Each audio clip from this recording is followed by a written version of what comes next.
You're listening to Autumn on the Air, the weekly podcast that brings you conversations about the impact of research commercialization and the people who make it happen. Join us for interviews with patent and licensing professionals, innovators, entrepreneurs, and tech transfer leaders on the issues and trends that matter most.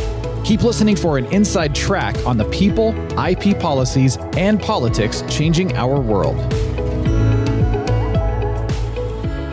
Welcome to Autumn on the Air. I'm your host, Lisa Mueller. Today we're delving into a topic that's especially significant as we recognize Mental Health Awareness Month this May, mental health and neurodiversity in the workplace. Neurodivergent individuals, of which I am one, encompass conditions such as ADHD, autism spectrum disorder, dyslexia, and more, often encounter obstacles in traditional work settings. From navigating social interactions to managing their mental health, these individuals confront a range of challenges that can impact their well-being and professional success. But amidst these challenges lie opportunities for growth and innovation. Neurodiverse individuals bring unique perspectives and skills to the table, enriching workplaces with their creativity and problem-solving abilities. Today, I'm joined by experts Ergenzinger and Haley Moss to discuss neurodiversity, mental health, and how it all fits into the workplace. Ed is a patent lawyer, neuroscientist, and adjunct professor whose personal journey battling bipolar disorder has shaped his advocacy for mental health awareness and education. After experiencing the challenges associated with bipolar disorder firsthand, Ed's resilience led him to return to the practice of law and become a vocal advocate for mental health. With over 20 years of experience in patent law and a deep understanding of neuroscience, he brings a unique perspective to our discussion on neurodiversity and mental health in the workplace.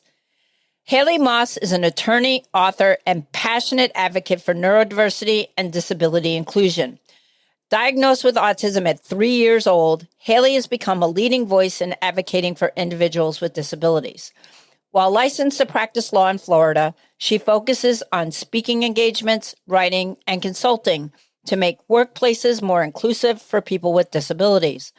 Through her books and articles, Haley sheds light on neurodiversity in professional settings, drawing from her own experiences to drive meaningful change.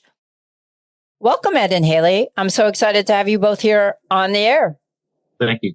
Happy to be here. Happy to be here, and thank you for having me.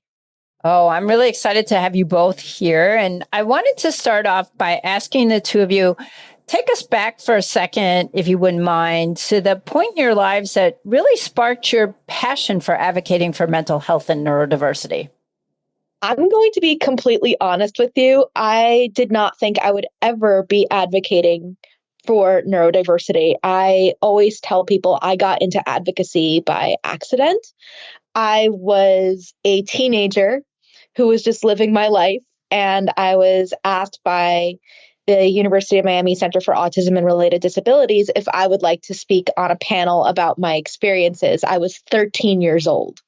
And the only way that you could have possibly gotten me excited to speak on a panel about something I barely felt like I had enough of a grasp on my own. You know how teenagers are. They're trying to figure out who they are and what this means to them. I knew what this meant in my little world, and it wasn't something I talked about even with my friends. But I was convinced because the conference that they asked me to speak on this panel at was in Orlando, Florida. And being a lifelong Floridian and fan of the Disney parks, it meant that I had an excuse to go to Disney World, which of course was more than I could have asked for that summer. And when I was on this panel, I was, as you can imagine, at 13, the youngest one. I was also the only girl.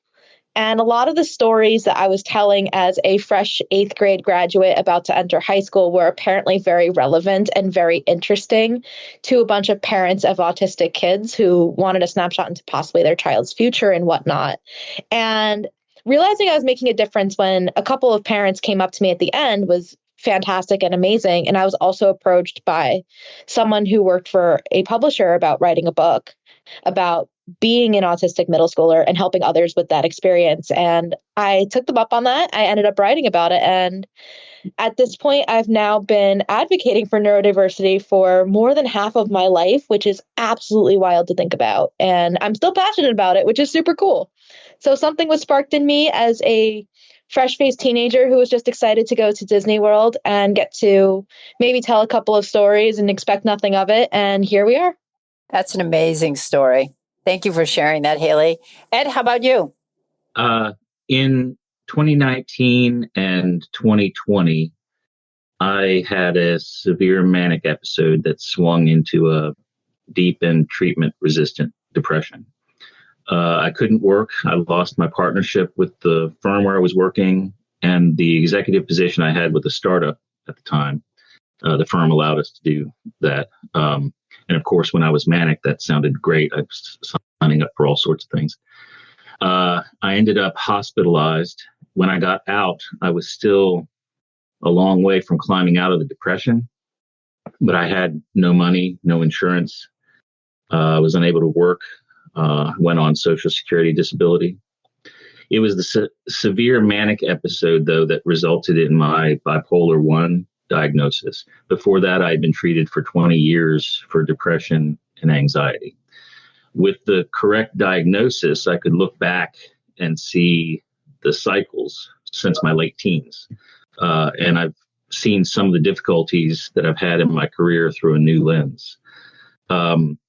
So as I pulled out of that depression and I gradually returned to work, I thought that it was important to get involved in mental health advocacy and tell my story in order to help decrease stigma and also to try to prevent others from going through some of the same things that I've gone through.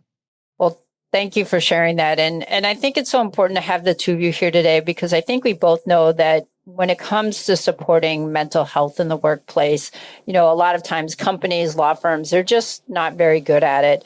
So what do you think are some of the practical steps that organizations can take to help support mental health? And are there any approaches that either one of you have seen that have really stood out to you as being particularly effective? I'll jump in. First, one thing that I think it's important to remember is that there isn't a one-size-fits-all approach to these issues. And in fact, rigid one-size-fits-all policies are the problem, not the solution. The key is to include as much flexibility as possible. Personally, in the past, where I've had some conflicts with management and over things, it's been primarily because of an inflexible attitude towards something that really doesn't need to be a one-size-fits-all situation. Some of the things that places can consider when it comes to these issues, making communications very clear, concise, and specific instead of a kind of an open-ended, let's circle back at some point. You want to state what you need, by when, and why. Make that something that's more of a concrete approach to communications. Consider allowing more video communications, both in terms of training with self-paced videos versus live presentations with information-heavy slide decks.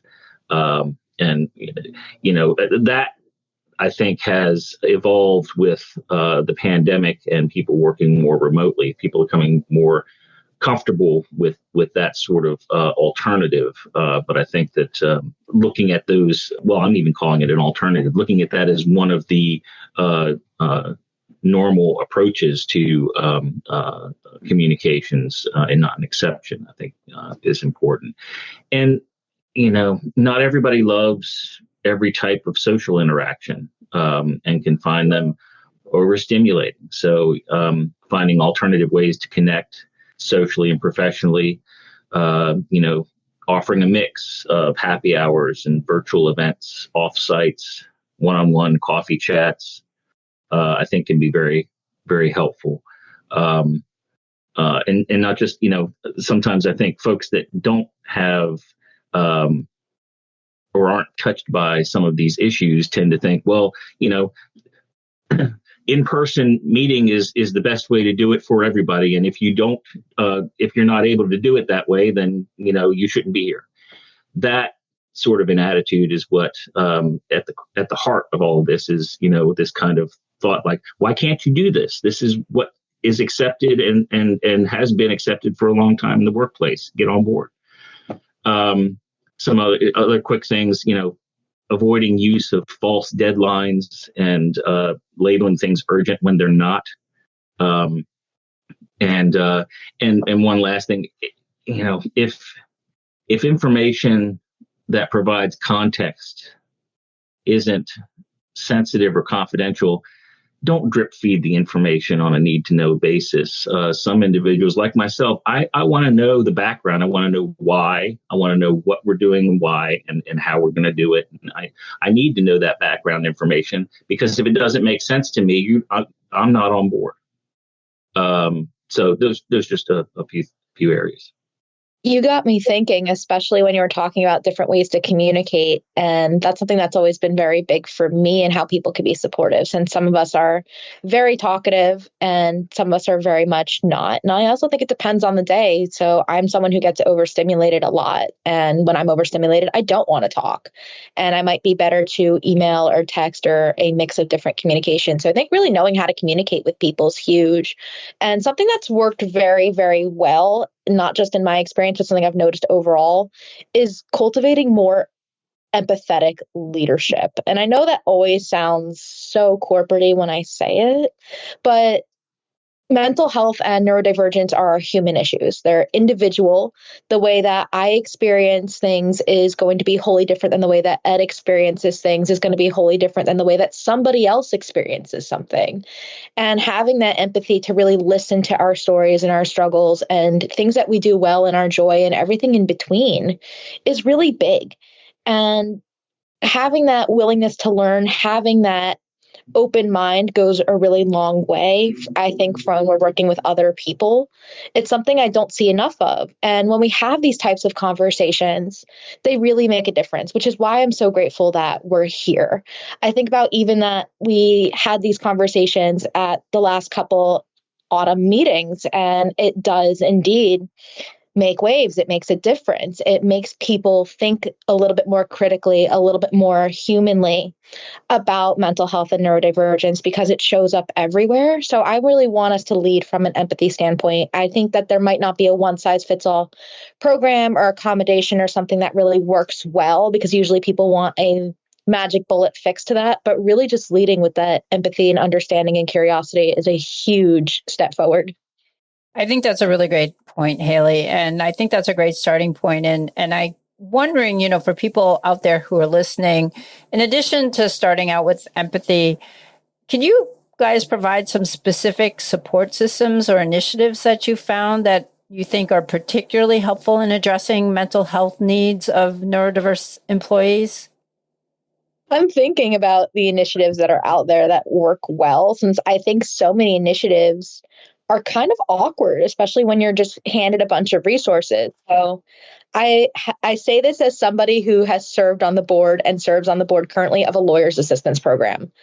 And I love the work that lawyers' assistance programs in particular do. So if you're familiar or unfamiliar with lawyer assistance programs, they usually help lawyers and judges and law students who have struggles with mental health and substance use, alcohol, drugs, you name it. And usually they're kind of viewed as some sort of punishment in a way of, oh, this is the thing that you need to be successful, or that we will get our eyes off of you at the bar, when really programs like that are meant to be supportive and to keep you grounded and to find connection. So I always think a lot of programming that is supposed to be and is extremely helpful and supportive and resources out there, unfortunately get misaligned in some way, shape, or form because of the stigma that we have. So I always think of, how do we build resources and give resources in a way that's non-judgmental and isn't contributing to stigma? So I know we can sit here and talk about things all day long, and it's really building that community that I think is huge, is building your own support system, whatever that looks like. I think that's the best resource you can have personally, is whether it is your coworkers, whether it is your family, whether it is just other people who are going through the exact same thing and get it. So I know I have found a lot of community in other autistic and neurodivergent people just because they get it. That there are things I just don't have to explain. I don't have to explain if I can't executive function, or if I tell you the fan is too loud in a random room, or if, the crystals on the chandelier are distracting me. I don't have to explain that and why to people who just naturally understand because they've gone through something similar. And that's a huge validation and support, I think. So probably not the resource we're hoping for, but hoping we can build more of those types of communities. And they're out there for all different types of neurodivergence and different types of mental health conditions. Sometimes you have to look around in your local community or on the internet, but those communities do exist. Yeah, and I would say, some of the things there. The approaches that, at least within law firms that I've seen discussed and that have been taken, range from trying to increase seminars and educational programs for their folks, all the way up to appointing a director of wellness and well-being that can more holistically look at the firm's approach to education and training and awareness and policies. Again, like we were referring to before, there isn't a one-size-fits-all approach, but some of the things that can be done, individual policies that fit with, reasonable accommodations for folks are, for individuals with sensory issues, offering enclosed workspaces with minimal audio or visual stimuli, noise canceling headphones to mute distractions, things like that. Folks with dyslexia could benefit from certain software that reads the text aloud or given extra time to complete tasks that involve a written product. Even though there isn't one size fits all, where there are reasonable accommodations that can reasonably be available to your broader workforce, and those accommodations become integrated into the organization, that goes a long way towards decreasing the stigma associated with those accommodations. So the sort of, providing distraction-free workspaces, that's something that could be available to everybody. Increasing the options to telecommute. The noise canceling headphones, including mental health days in your PTO policies, things like that, I think can go a long way towards decreasing the stigma, which I think is a big part of all of this. People are afraid to talk about these issues. They're afraid to get labeled. So the more that some of these things can just be integrated into the organization, and even if they're identified as an accommodation, it's not as stigmatizing because it's more accepted and more understood. Absolutely. And stigma is a really big issue when it comes to both mental health and neurodiverse individuals. And, I think a lot of times when we're talking about neurodiversity, people don't realize that most neurodiverse individuals have a lot of really unique strengths. And so what do you guys think that organizations can do to make sure that they tap into these unique strengths that neurodiverse individuals have while also making sure that their mental health needs are supported? I have a lot of feelings. And when we talk about supporting neurodivergent individuals who have a lot of strengths, I think that's wonderful. I also worry that we are going to burn them out at the same time. Because so often as a neurodivergent person, it is assumed that you are very good at a lot of different things, which can be true, and that you are going to be performing at a very high level, which can also be true because a lot of us are people pleasers. A lot of us are happy that somebody recognizes these strengths. Maybe it's viewed as a superpower, which I have very mixed feelings about, and we could be here all day long talking about. There's so much that kind of goes into this. And I always say we got to support people without burning them out, which means holding them to attainable, reasonable goals that are objective. We have to also make sure that folks are taking care of themselves, that we do have those reasonable accommodations and policies that Ed was mentioning in his answer to the last question that I thought was great. And when I think about accommodations as well. I also think what happens sometimes is there's things that are just good for the whole workforce. And we unfortunately don't have them. And it's almost like the neurodivergent people generally are the canaries in the coal mine. And then HR departments go, oh no, everybody's asking for this. There's too many neurodivergent people. And it's like, no. People actually can benefit from this no matter who you are. Maybe it should just be institutional policy. I'm just saying. It happens a lot. And I think that's something I really look forward to in this space. But as far as supporting us and really tapping into that, it seems pretty obvious, but match people to the things that they're good at and also going beyond those stereotypes. I know the last time all of us were together, we were talking about how many neurodivergent and autistic people in particular end up being very good in the technology sector. And I just remember looking at Lisa and is kind of laughing because I was the one person who does not work in the tech sector. And that was something that ends up being very stereotypical of autistic people. Even in my last legal job, it was assumed I was very good at all the technology things forever. And I was kind of average at best at it. And I was very frustrated. So really looking at what people's strengths are, what those abilities are, and also not holding them to a double standard, because so often those strengths might be very niche. They might be a little bit of a double-edged sword. So I am someone who is going to be unflinchingly honest with you. You ask me my opinion, you're going to get it. The wrong person is going to think I'm being very brash and rude when I'm being honest with you, or that I have a very niche level of knowledge. That might not be something that you have a niche level of knowledge on and you think it's weird, instead of that I am an expert in the field.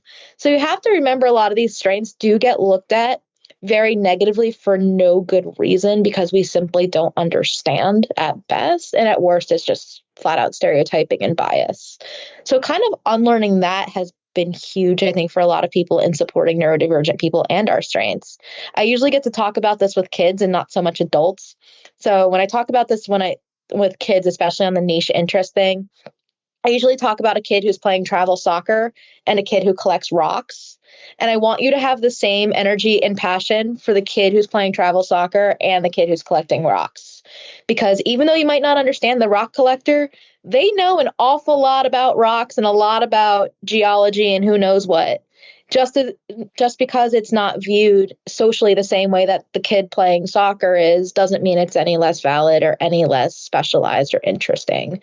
So I really want us to look at these strengths as objectively as possible and try not to loop them in too much with the things that are hard for us or the perceived deficits.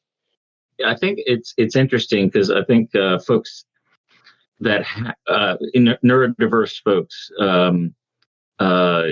get stuck between getting pigeonholed on both ends. Getting pigeonholed on the one end, you should be normal. You should do stuff the way that we've got everything set up to do it. And if you're not, then it's a red A on your shirt or whatever. But on the other end, it's like, oh well, you have autism, or you're on the autism spectrum. You should be able to process information and find patterns in data so much better than everybody else. And or you have bipolar disorder, you should be really creative in thinking and innovative. And if you are not able to meet that expectation at a particular time, it may be that there are times where that is the case, but not all the time. And I think it just comes back to the fact that one of the problems I think that folks have when approaching these issues is that one size fits all. Of course, everybody wants the magic bullet, as Haley mentioned, the one thing that they can do to solve this and check the box and move on. These are nothing's cut and dried. There's general, there's general approaches here. But really it comes down to trying to remain flexible and viewing each situation as it comes, as opposed to trying to fit each situation into a predetermined mold. Now, Ed, I want to go back to something you mentioned a little bit earlier before, which was on accommodations, because they really can play an important role in creative, inclusive environments. Can you talk a little bit about what accommodations organizations can make to be responsive to mental health needs? And then, Haley, I'd like you to address that same question from a neurodiverse perspective. From a mental health perspective, I think some of the things that I had mentioned before, including mental health days in PTO, and really it comes down to, well, what mental health condition are you talking about? Is it someone with, it's similar to neurodiversity, because someone with bipolar disorder is going to have different needs than someone with ADHD. Or what have you.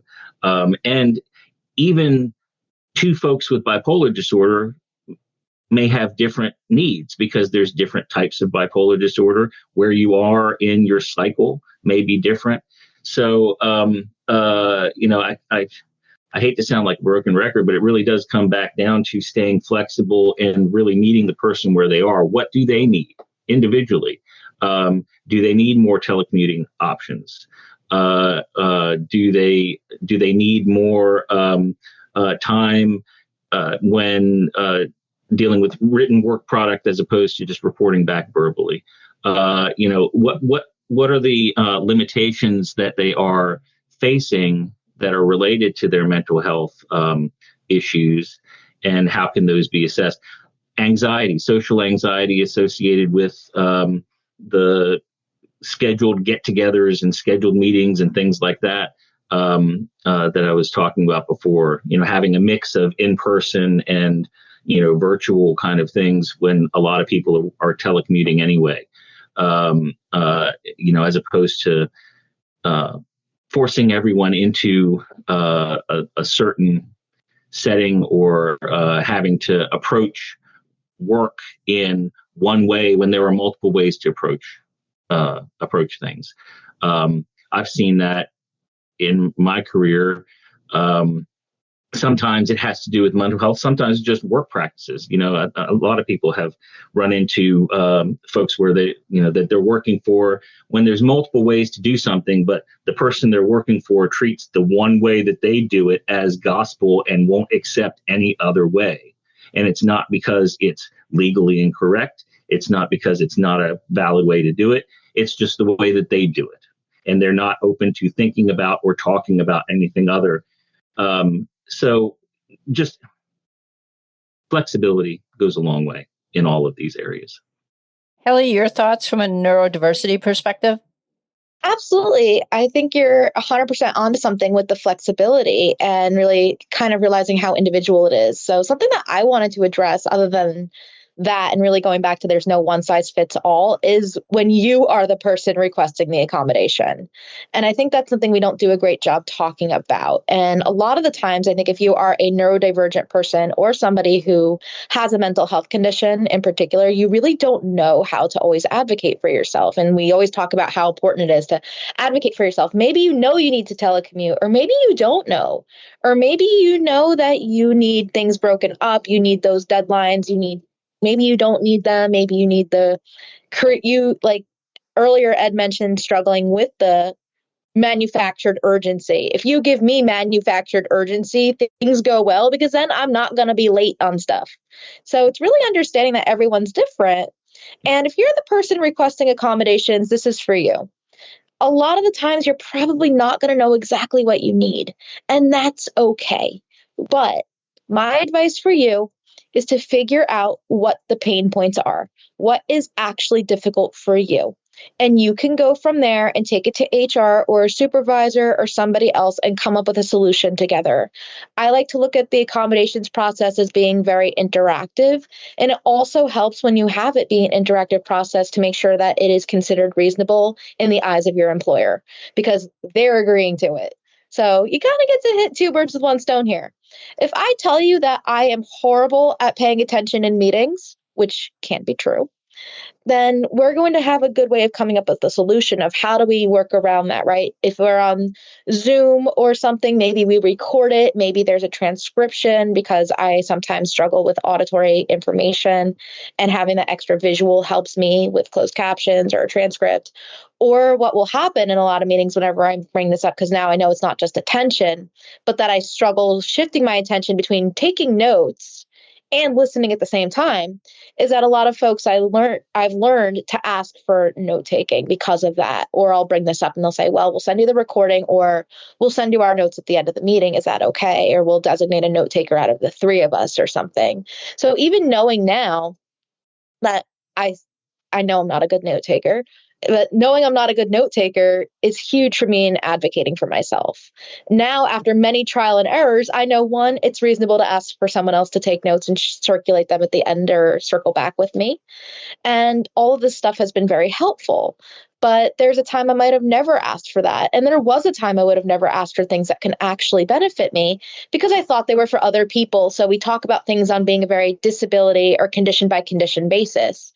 So if you asked me at a very different point in my life about note taking in this particular case, I would have told you that's not for me. That's for someone who has dyslexia or dysgraphia, who has illegible handwriting or can't read.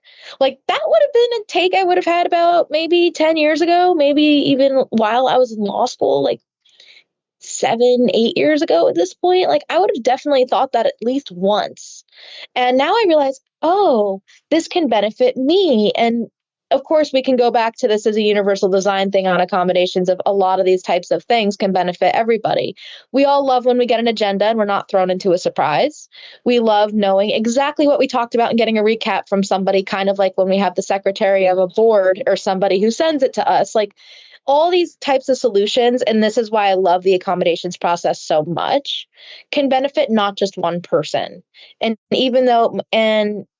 I think what else I want to mention on it's no one size fits all. Some of these accommodations, especially in our physical environment, can be absolutely detrimental to somebody else. So it's really a tough thing. I am someone who shuts my lights off all the time. I like my little gremlin cave. My mom makes fun of me when I go home and I leave my room in darkness. I do not like having the lights on. That's just me being kind of strange and weird. Some people really like having all the lights on no matter what. And I'm just like, my God, it's bright in here. And some people are like, I need the brightness. It brings the sunshine. It makes me focus. And I'm like, okay, like, how do we balance this, friends? Is there somewhere in the middle of this? Can we not be in the same room? Like, how does this work? So we have to kind of be mindful that there is going to be attention at times where you have different accommodation needs for different individuals that are completely at odds with each other. And that, I think, is the bigger question for organizations, is how do you balance that more so than how do we implement things, and how do we also make sure that neurodivergent individuals and people with mental health conditions feel safe enough to advocate for themselves, or at least have the bare bones to start the process of, this thing is hard for me, here's my SOS. So I think we have to really kind of look at this from a lot of different perspectives. I just wanted to add to that, when Haley mentioned, folks may not know what accommodations to ask for. That was my situation when I was, let go from the partnership, because I had gotten so depressed that I couldn't work.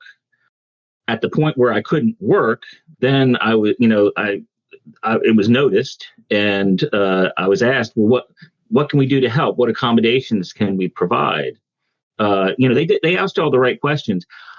I couldn't articulate what I needed. I didn't know what I needed at the time. I just knew I couldn't work, and everything was just overwhelming, and I couldn't process anything. And so when they said, well, what can we do to provide an accommodation?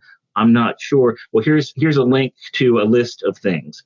I couldn't even go through the list of things. I had gotten to that point.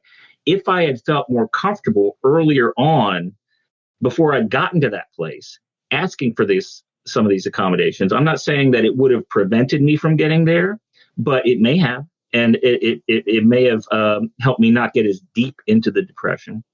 So I think that, if someone has a mental health condition or is neurodiverse, and they're at a place where they can think through these sorts of things, like, I know I go into depressive cycles of depression. What helps me when I get into those places?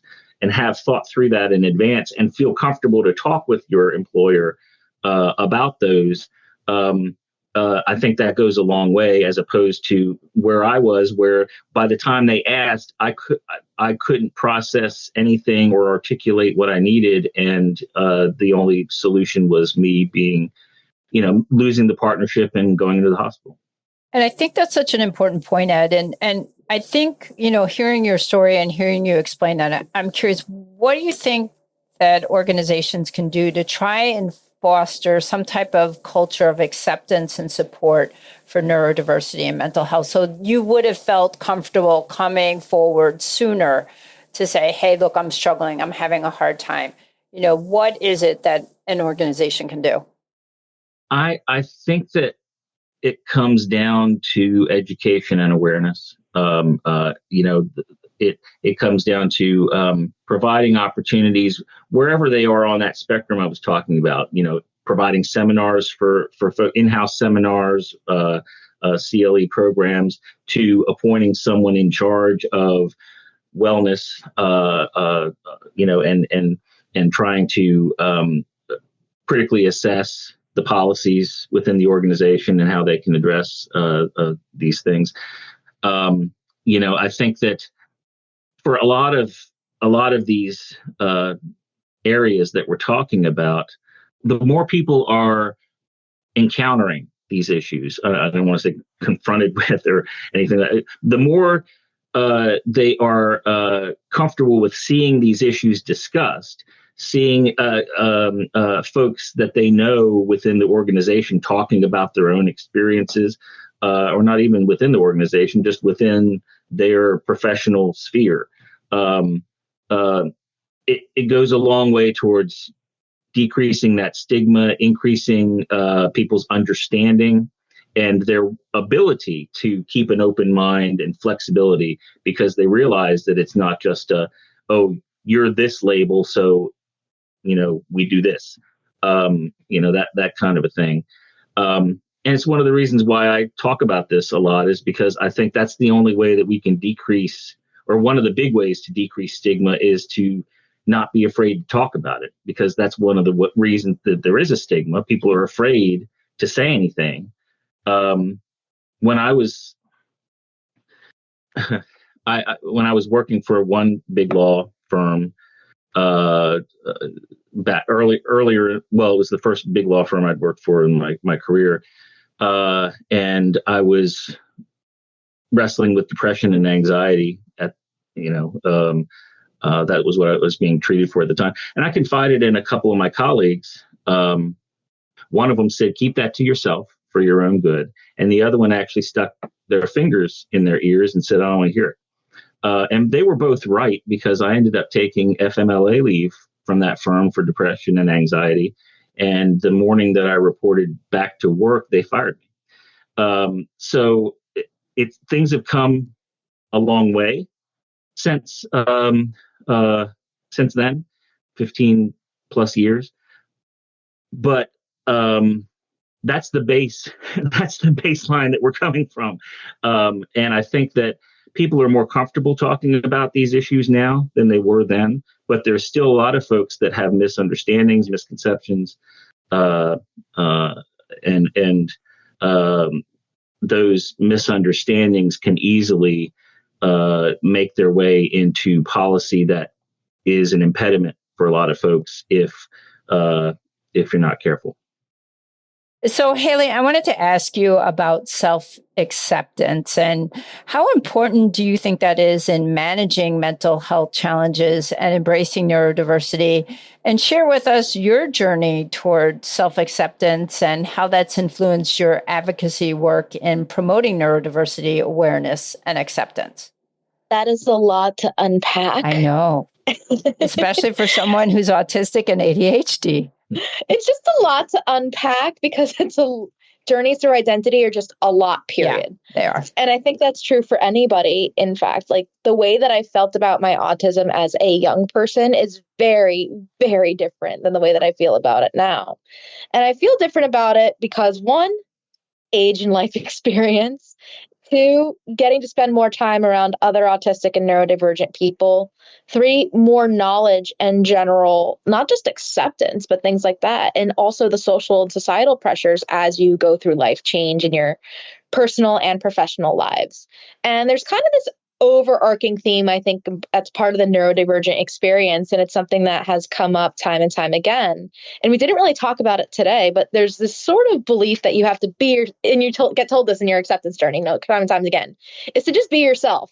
And, be authentic, live authentic. And you're like, that's wonderful. But the messaging that you get throughout your life as a neurodivergent and autistic young person, especially, is be yourself, but not like that. So Exactly. You're basically being pressured in so many ways to act neurotypical. I want to say normal, but normal is definitely not my word of choice, because what the heck is normal anyway? None of us here know what that is. None of us that are listening probably know what that is, because what's normal for you sure ain't normal for me. But having to learn to reject be yourself, but not like that, is huge. And realizing there's also times that you have to almost assimilate into neurotypical culture in order to survive, in order to be treated equally and get those opportunities, as much as you want to reject it. So it's a very strange balance of feeling like sometimes you occupy space in two different worlds, that you feel like you can occupy space in a neurotypical world and occupy space in a neurodivergent world. And realizing that these two things are seemingly very different and also seemingly very similar. They both have different rules, customs, culture, hierarchy, things like that, that maybe should not be there in the first place. So you get a little bit of everything. And for me, what has been big in acceptance has just been spending more time getting to know myself, spending more time chasing the joy, because so much of what we're told as well is everything that's hard for us. And there are many, many things in my life that are very difficult. I am not shy about that whatsoever. But everybody always wants to focus on the things that are very, very difficult for me, not the things that bring me joy and not the things that I'm good at. Everyone wants to know about how I can't executive function or manage time, or that I struggle with making friends, things like that. And I don't want to focus on that. People think those things rule my world, and they really don't. So I always like to talk about how, imagine that your entire life and your universe and your brain and everything is kind of like a solar system to some extent. I know we're dealing with people who love science and technology, so this is totally going to make sense, hopefully. And people think the hardest part of being neurodivergent or having a mental health condition and everything that goes into it and all those challenges are the sun in your solar system, that it is the sun and it rules your world. Everything goes around it. Everything is there. And I'm sitting here saying, that sounds great and all, but that's not the sun. You're focused on the asteroids and the space junk that's floating around the solar system. And sometimes those things crash into planets. They come dangerously close to the sun, and it's kind of scary, and it kind of is, you're thinking about it because it's there. But it's really not the center. It's not the sun, nor is it the planets. It's just part of the solar system, because you're always going to have space junk floating around no matter what happens. And our ability to realize that this is just space junk and not the sun is really big. And having other people realize that has been big in acceptance, is, hey, this is part of it. And also, I laugh a lot about my disability. I know that isn't a form of acceptance. I laugh about it because it should be weird in some way. I think it is weird anyway. I'm like, oh, I am very used to the sound of my washer dryer when it's done. It makes this very loud buzzing noise. I've lived in the same place for 9 years. I will still startle and be scared of it and not want to touch the dryer for at least a couple of hours. I have no choice but to laugh at this. I am a grown-up. I am someone who is reasonably independent, and I am scared of the washer dryer because it makes a buzz noise that startles me. And then I do not have it in my brain to go to the next step, which is to empty the washer dryer. Like, it's kind of funny. I think it's funny. And everyone else is going to be like, you just suck at completing a task. Like, no, it's just something that's kind of sad and silly and funny, because you have to laugh about it, because life is too short. And also, things that are not hard for other people are extremely hard for me. And sometimes it can be frustrating, but realizing that objectively, they're very small things. They're very funny things at times too. It's just part of the human experience. So that to me has been a big part of that acceptance journey, is realizing this is just a human experience. This is my human experience. And it turns out when we do this comparing it to ourselves to neurotypicals and other neurodivergent people thing, we're actually all very similar in ways that we don't think we are.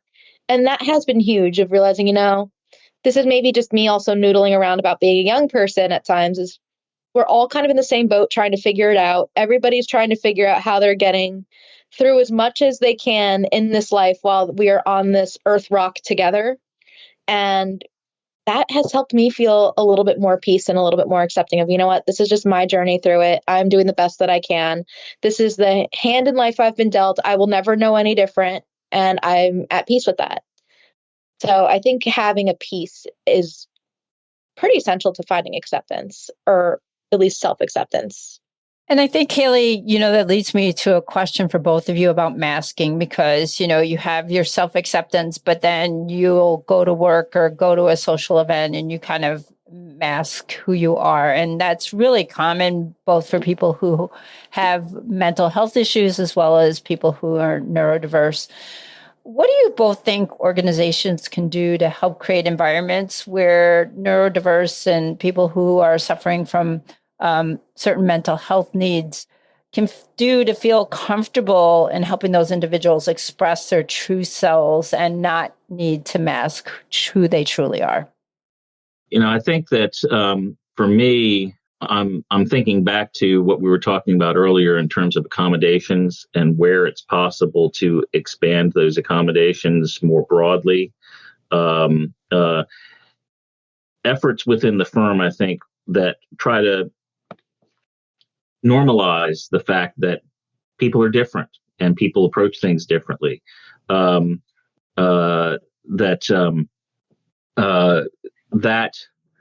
goes a long way towards folks feeling comfortable enough to be open about their differences. Really, it comes down to fostering a culture of inclusivity and embracing difference, as opposed to fostering a culture of fitting into the round hole, even if you're a square peg. Like I mentioned, the situation that I went through where I tried to confide in some colleagues, and they said, keep that to yourself. And then I ended up being let go after I took FMLA leave. That didn't do a lot for me to think that I could open up in the workplace after that. Although I ended up having to, because I ran into the same problems again as I would cycle back into depression, and I would need to let people know that what was going on and why there were differences in me compared to when they just hired me, and then a year or two later, I'm a different person in their eyes. And I'm afraid to say anything because the last time I did, I was let go, but I have to. And so each time that's happened to me, they've been a little more receptive. It's been a little more accepting. And I feel like that's not just because I've gone to progressively more enlightened workplaces. I think just generally things are moving in the right direction. Unfortunately, it takes a while for things to move in those direction, in that direction. It's been about 15 years since that first experience that I mentioned, and I've been fired from 3 different firms, and they were all mental health related. And in some of those situations, probably could have gotten out in front of it better if I had been more upfront from the start, knew better what I needed to ask for, and have, and that sort of a thing. But based on my own history and just, the way I felt in those settings, I wasn't able to I didn't feel like I could talk about it, or even what I needed. Like I said, at one point, I was treated for depression and anxiety for 20 years. I didn't know that I had bipolar disorder. When that was raised as a possibility, I actually pushed back against it, because in my mind, I was thinking, well, hell, I've been fired for just depression. If I say I've got bipolar disorder, I'm not going to ever get hired again. So you would think that my neuroscience PhD might have helped me to come to terms with what I was going through or identified. It was actually a detriment, because I was very convincing pushing back against against the diagnosis. Psychologist. We were discussing alternative diagnoses that I thought would be better for me for my career, as opposed to focusing on what was actually going on and how I could deal with it. And doesn't some of that, Ed, have to do with the fact that, had you been in a culture where the leadership had set the environment, had made it inclusive from the beginning? Here you mentioned one of your colleagues, when you mentioned you were suffering from depression, stuck his fingers in his ears and said he didn't want to hear it. Had the culture been different, had leadership said from the top, where mental health is a real thing, there is no stigma associated with it, or we're not going to treat it as something stigmatizing, that that might have led to somewhat of a different result for you? Absolutely. The two colleagues, that I mentioned, the one who said, keep it to yourself, that was kind of reinforcing, stay quiet. The other with the fingers in the ears, it was like, don't even come near me. I don't want to be tainted by your your illness or whatever you've got. Cause I don't want to, I don't want them to be thinking that I'm part of your whole issue. So, yes, coming to terms with the fact that within an organization, you've got to change the culture, and that comes across the board. It's, you really need to get leadership buy-in, because if you don't have leadership buy-in on anything, policy is not going to change. And then you have change across the board. Then you have folks that, lower down feeling more comfortable even talking about issues without the fear of repercussion. And how did you both see the pandemic change the way that mental health is viewed, both in the workplace and society? Do you think that was helpful? I mean, certainly there was a greater emphasis or discussion, maybe is a better word, on mental health because of COVID. How has that been for the two of you? Do you think it's better? Do you think it's worse? Do you think we've made some strides forward? I think we've made strides in awareness and advocacy.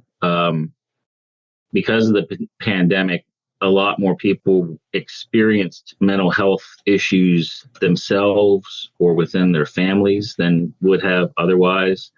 I saw some statistic where, like, in the first year of the pandemic, there was a global increase of 25% of folks exhibiting symptoms of depression and anxiety. There's other stats that are similar to that across the board. I don't think it's a coincidence that we've also had an uptick in mental health advocacy and initiatives as a result of that. If there's any silver lining to the pandemic, I think that it's helped to reinforce and expand awareness of those mental health issues, and increase receptivity of organizations to reevaluate policies that have a nexus with mental health. And I think just outside of organizations, inside society in general, there's also been an increase in awareness of mental health issues. A structural change that's happened that I've benefited from myself is, for example, telehealth services have expanded as a result of the pandemic. Before the pandemic, there were a lot of holdouts that really were poo-pooing telehealth and talking about it, it's not viable for large scale use and all of the negatives that, would be associated with it. And the pandemic proved them wrong. And so there's now a greater comfort level with those services. They're being continued for mental health patients, for whom in-person visits can be a barrier to care. For me, I know there were times in the past I wouldn't have made it into the office if I had to get across town and go there. At times where it was daunting to take a shower. So imagine having to get in the car and go somewhere.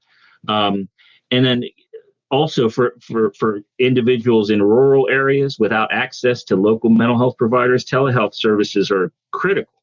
So I think that, areas like that are where we've seen some positive impacts of the pandemic that may be long lasting.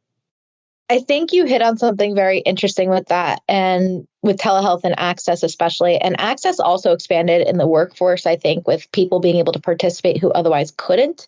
Having remote work, I think, has been huge, because a lot of the times when it gets requested as an accommodation, at least prior to the pandemic, it was always viewed as unreasonable. And it turns out it was not too expensive or difficult to implement. That was just bias in its finest. So I think we've made some strides, but I also worry that a lot of the strides that we've made in our openness and having the willingness to have hybrid situations and whatnot is going to go away now that we're moving past the pandemic and return to office and all that. So I'm a little bit both hopeful and a little bit concerned all at the same time. But generally, I think access did expand during those several years. But I'm not sure if we're going to keep the momentum going, and I hope that we do. Very good point. So, Ed and Haley, as the podcast comes to a close, I want the two of you to look ahead. And I wanted to ask you, what are your hopes for the future when it comes to mental health awareness and neurodiversity acceptance? And are you seeing any positive trends or changes on the horizon that might give you some hope? Ed, maybe we'll start with you first. Sure.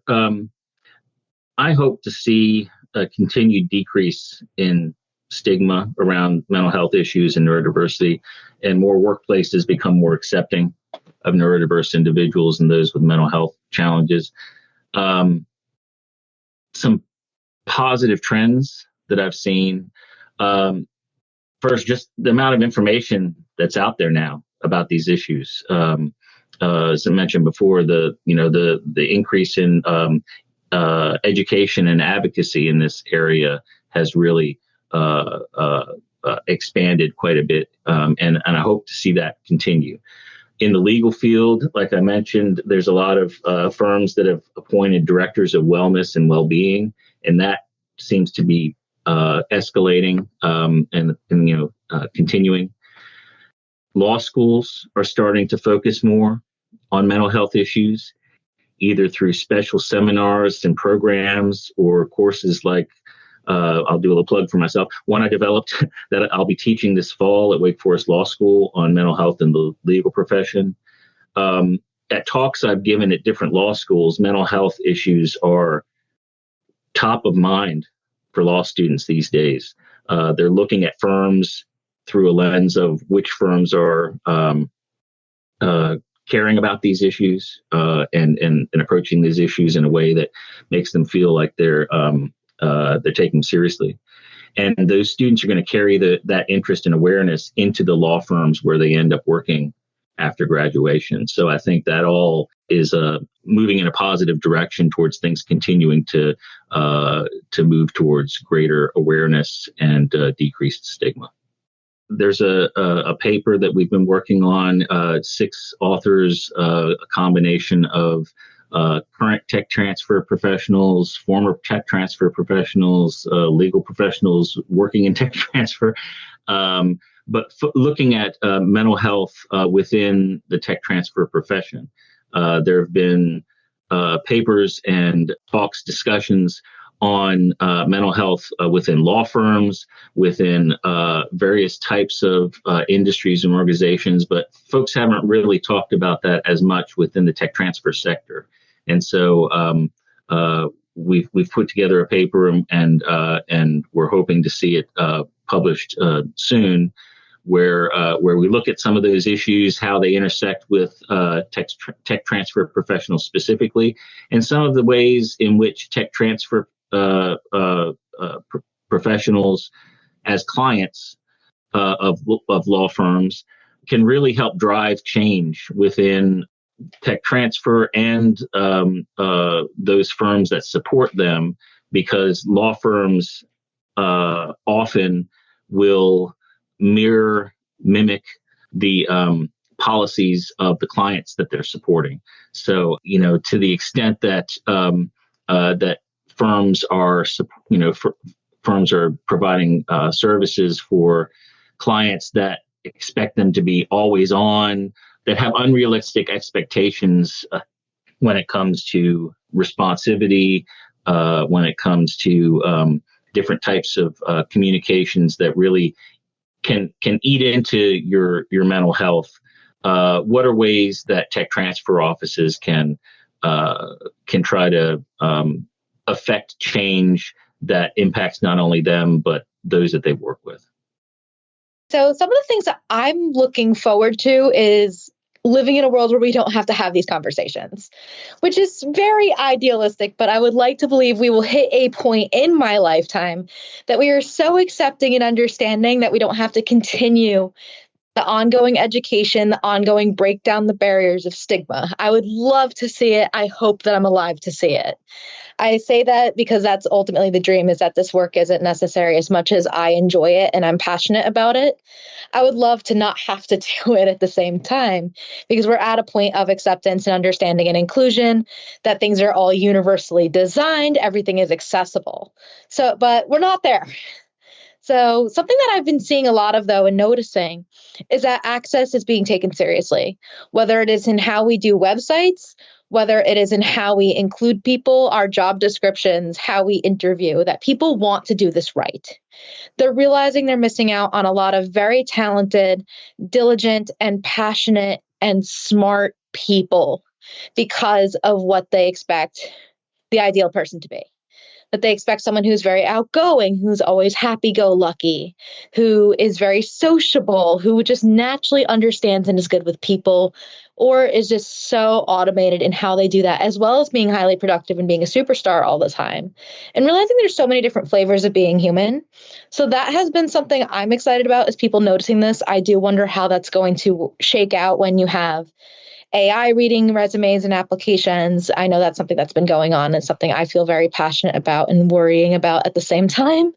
I also think a lot about people realizing that they are neurodivergent, or perhaps that what is normal doesn't really exist. I think that's something I like to leave people with when we have these conversations, is questioning your idea of normal, because what is normal probably isn't really there. It's just a bunch of things that we as a society have decided are acceptable in some way, shape, or form. And that's not to discount the challenges associated with mental health or neurodivergence whatsoever. It's just that some of us have a much harder time reaching these things. And when we have these unattainable goals of normalcy, it seems a lot of us seem to fall short, and that we all end up struggling somewhere down the line. I also think when we talk about what I'm hoping for, is that we realize that mental health is very much something that affects everybody, and neurodivergence affects everybody, whether or not you know it. If you're lucky enough to be alive on this planet for any length of time, there's a chance that something related to mental health or neurodivergence will enter your life, whether it's you, whether it's your family members, your colleagues, whoever it may be, or someone you love just generally. I try to be very mindful of that. And I think about this, whether it's short term or long term, whether someone experiences grief, whether someone has experienced a ailment or illness of some sort, whether somebody has a light bulb moment later in life that they are neurodivergent because they didn't have access to that information as a child, or someone's child is diagnosed or identified as being neurodivergent. So that makes me excited, because there's so many opportunities for allies and folks to get involved, and not just this is something that happens to other people thing. So I'm very excited about that. And I hope more of these campaigns and more of these types of conversations focus on and include our joy. Because so often when we talk about breaking down stigma, we talk about everything that's hard for us and sharing your story, which is fantastic. And stories are such a powerful tool for advocacy. But our stories also do include the things that bring us joy in our lives. If you ask me about the things that make my face light up and that make me really excited, which rarely I get to talk about in a professional advocacy situation, whenever I do get to talk about those things, I am a completely different person. My demeanor changes. You can see the light back in my face. You can see I will talk to you all day long about something I'm excited about. This is something I'm excited about, by the way. So you do get to let me talk all day long about something I'm excited about. But if you let me talk about other things I'm excited about, you get that same energy. And it's nice to just get to be Haley, the full person, and not just be Haley, the advocate. And I think that's something a lot of us have to deal with too in this space, is a lot of us get boxed in some way of being the spokesperson or the advocate. And you don't have to be a spokesperson or advocate. Is something that I also want to see more of. If you want to and you're passionate about it, great.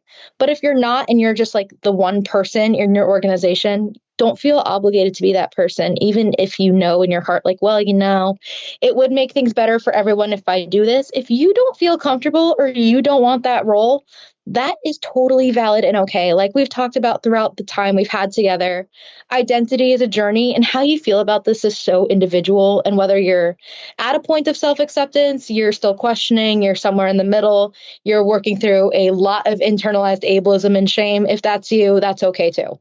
Because we've all been there, and some of us are still there. And I still deal with that stuff too. So I just want things to be better for everybody, whatever that's going to mean, and really protect our peace and celebrate our joy. Because so often in awareness months, we just focus on all the hard work and we don't even get to celebrate because we're so busy planning and doing all the work for it. So I want us as people who do have neurodivergent conditions or mental health issues to be able to celebrate the joy in our lives as well. Thank you, Haley. That was really a great way to end the podcast. And thank you both so much for all your time today, your insights, your expertise. It's been a real pleasure to have you on the podcast. Thank you very much. Thank you again for having us.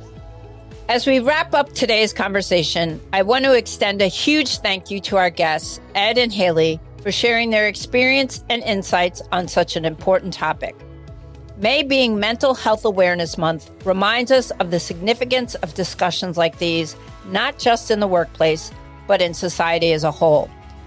Creating inclusive environments that support neurodiversity and mental health isn't just about compliance. It's about fostering a culture of empathy, understanding, and respect. By championing diversity and advocacy for the well-being of all individuals, we can create workplaces and communities where everyone can thrive. Thank you all for tuning in. Stay tuned for more impactful conversations on Autumn on the Air. Thanks for listening to Autumn on the Air with Lisa Mueller. Get social with us and share your thoughts. You can tweet us at AUTM or visit us online at autm.net.